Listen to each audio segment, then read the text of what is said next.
Hello दोस्तों, good morning दोस्तों। आप लोग को इस वीडियो में मैं बताऊंगा 8वां जो वेतन लागू होने वाला है और किसका सैलरी 18,000 से 41,000 के बीच में हो जाएगा और यह कब लागू होगा और यह कब तक आयोग को प्रस्तावित मिल जाएगा और कितने बाद यह संभावना हो सकता है कि यह आयोग लागू कर दे। तो दोस्तों, आप लोग मेरे इस वीडियो में लास्ट तक बने रहिएगा और मैं आप लोग को बताऊंगा, तभी आप लोग समझ पाओगे कि इस वेतन भत्ते में आपको और हमें क्या मिलने वाला है और सरकारी कर्मचारियों को क्या मिलने वाले है, प्राइवेट कर्मचारियों को क्या मिलने वाला है, सारे इस वीडियो में बताऊंगा। तो दोस्तों, आप लोग मेरे वीडियो को लास्ट तक ज़रूर बने रहिएगा। आप अपना ध्यान से सुनते रहिएगा और मैं इस वीडियो के माध्यम से बता सकता हूं आप लोगों की ट्रेनों के बारे में जो अपग्रेड होने वाला है, वो भी आपको इस वीडियो में के बारे में बताऊंगा। तो 8 एक्सप्रेस ट्रेन अपग्रेड केंद्र सरकार के कर्मचारियों और पेंशन भोगियों के लिए खुशखबरी है। 8वें वेतन आयोग की मंजूरी मिलने की संभावना बढ़ गई है, जिससे उनके वेतन में बड़ा इजाफा हो सकता है। यह आयोग 1 जनवरी 2026 से लागू होने की उम्मीद है, जो लाखों केंद्रीय कर्मचारियों के वेतन ढांचे में बदलाव लाएगा। 8वां वेतन आयोग न केवल कर्मचारियों के वेतन में वृद्धि करेगा, बल्कि उनके भत्तों और अन्य लाभों में भी संशोधन करेगा। इससे कर्मचारियों की आर्थिक स्थिति में सुधार होगा और उनका जीवन स्तर बेहतर होगा। आइए जानते हैं इस आयोग के बारे में वीडियो से माध्यम से। 8वां वेतन आयोग क्या है, इसके बारे में जान लीजिए। 8वां वेतन आयोग भारत सरकार द्वारा गठित एक समिति है जो केंद्र सरकार के कर्मचारियों और पेंशन भोगियों के वेतन और भत्तों और पेंशन में संशोधन की सिफारिश करती है। यह आयोग हर 10 साल में गठित किया जाता है ताकि कर्मचारियों के वेतन को देश की आर्थिक स्थिति और महंगाई के अनुसार समायोजित किया जा सके। और इसके बारे में बता देते हैं कि 8वें वेतन आयोग के प्रमुख जो प्रस्ताव है, इस पर नज़र डाल देते हैं कि पहला है कि न्यूनतम वेतन में वृद्धि। वर्तमान में जो 18,000 से था, वो बढ़कर 41,000 होने की संभावना है।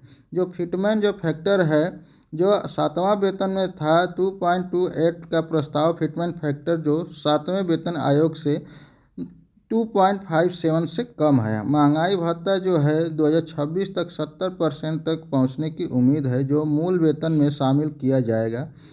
पे मैट्रिक्स, नया पे मैट्रिक्स जो गणना को सरल और पारदर्शिता बनाएगा।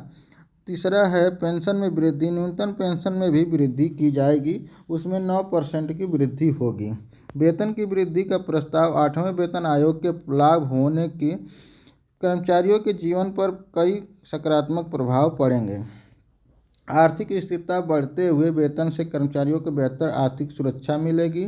जीवन स्तर में सुधार। अधिक आय से कर्मचारी अपने और अपने परिवार के लिए बेहतर जीवन शैली अपना सकेंगे। बचत और निवेश में बता दें कि वेतन वृद्धि से कर्मचारी अधिक बचत और निवेश कर सकेंगे। अर्थव्यवस्था पर प्रभाव। बहुत बड़ी हुई खर्च क्षमता से देश की अर्थव्यवस्था को भी गति मिलेगी। सैलरी का जो कैलकुलेशन का तरीका है, उसको एक बार नज़र डालते हैं कि 8वें वेतन आयोग के तहत वेतन की गणना का तरीके समझ सकते हैं कि इस प्रकार है कि फिटमेंट फैक्टर। वर्तमान मूल वेतन को फिटमेंट फैक्टर 2.28 से गुणा किया जाएगा।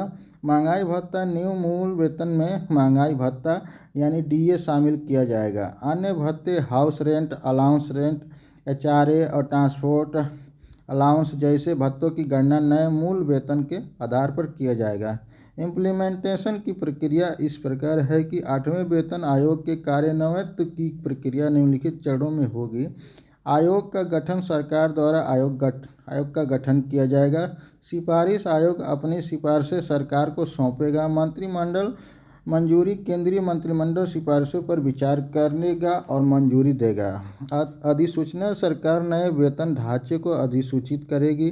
कार्यान्वयन विभागों द्वारा नए वेतन ढांचे को लागू किया जाएगा। पेंशन बेनिफिट में जो बदलाव होगा वो इस प्रकार है कि 8वें वेतन आयोग से पेंशन भोगियों को भी लाभ मिलेगा। न्यूनतम पेंशन वर्तमान में 9,000 से बढ़कर लगभग 20,000 हो सकती है।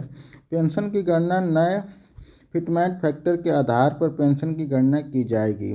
तीसरा है महंगाई राहत की। पेंशन भोगियों को भी मिलने वाली महंगाई राहत को भी वृद्धि होगी। डियरनेस अलाउंस का प्रभाव इस प्रकार है कि महंगाई भत्ते का 8वें वेतन का आयोग महत्वपूर्ण प्रभाव डालेगा। डीए का समावेश वर्तमान डीए को नए मूल वेतन में शामिल किया जाएगा। भविष्य की वृद्धि भविष्य में डीए में होने वाली वृद्धि नए आधार पर की जाएगी। तीसरा, आर्थिक प्रभाव डीए के समावेश से कर्मचारियों की व्यवस्था प्रस्ताविक आय में वृद्धि बढ़ेगी। फिटमेंट फैक्टर का महत्व क्या होता है, इसके बारे में जान लेते हैं कि परिभाषा यह वह गुणक है जिससे वर्तमान वेतन को गुणा करके नया वेतन निकाला जाता है। प्रस्ताव फैक्टर में 8वें वेतन आयोग के लिए 2.28 का फिटमेंट फैक्टर प्रस्तावित है। वेतन वृद्धि उच्च फिटमेंट फैक्टर का मतलब है कि वेतन में अधिक वृद्धि होगा। पे मैट्रिक्स में बदलाव जो होने वाला है वो नए लेवल मौजूदा में पे मैट्रिक्स में नए लेवल जोड़े जा सकते हैं। वेतन वृद्धि हर लेवल पर वेतन में समान अनुपात में वृद्धि की जा सकती है। सरलीकरण पे मैट्रिक्स को और अधिक सरल और समझने योग्य बनाया जा सकता है। इकोनॉमिक्स इम्पैक्ट और of the eight payment commission. महंगाई में वृद्धि, बढ़े हुए वेतन से बाजार में मांग बढ़ेगी। उत्पादन वृद्धि, बढ़ती हुई मांग से उत्पादन में वृद्धि होगी। रोजगार सृजन, उत्पादन बढ़ने से नए रोजगार के अवसर पैदा होंगे। राजस्व में वृद्धि, अधिक आय से सरकार के कर राजस्व में भी वृद्धि होगी। 8वें वेतन आयोग के कार्यान्वयन में कुछ चुनौतियां भी हो सकती हैं। वित्तीय बोझ, सरकार पर अतिरिक्त वित्तीय बोझ पड़ेगा। मुद्रास्फीति, वेतन वृद्धि में मुद्रास्फीति बढ़ सकती है। असमानता, निजी क्षेत्र और सरकारी क्षेत्र के वेतन में असमानता बढ़ सकती है। कार्यान्वयन की जटिलता, बड़ी संख्या में कर्मचारियों के लिए नए वेतन ढांचे को लागू करना एक जटिल प्रक्रिया हो सकती है। आपको इस प्रकार बता देते हैं कि 8वें वेतन आयोग की तुलना पिछले वेतन आयोग से कर देते हैं कि 6वां जो वेतन था 2006 में वो 7,000 था और फिटमेंट जो फैक्टर था 1.86 था। 7वां जो वेतन 2016 में लागू हुआ था वो 18,000 था और इसका फिटमेंट 2.57 है। 8वां प्रस्ताव जो 2026 में होगा उसका वेतन 41,000 होगा और इसका जो फिटमेंट होगा 2.28 होगा। फ्यूचर प्रोजेक्ट में आपको बता दें कि 8वें वेतन आयोग के बाद भविष्य की संभावना बढ़ जाएगी। नियमित समीक्षा, वेतन संरचना की नियमित समीक्षा की जा सकती है। प्रदर्शन आधारित व्यवस्था, भविष्य में प्रदर्शन के आधार पर वेतन वृद्धि की प्रणाली लागू हो सकती है। डिजिटल करणी वेतन प्रवर्तन प्रणाली में का और अधिक डिजिटलकरण हो सकती है। यह जानकारी केवल सामान्य जानकारी के लिए उद्देश्य से प्रदान की गई है। यह 8वें वेतन आयोग के बारे में दी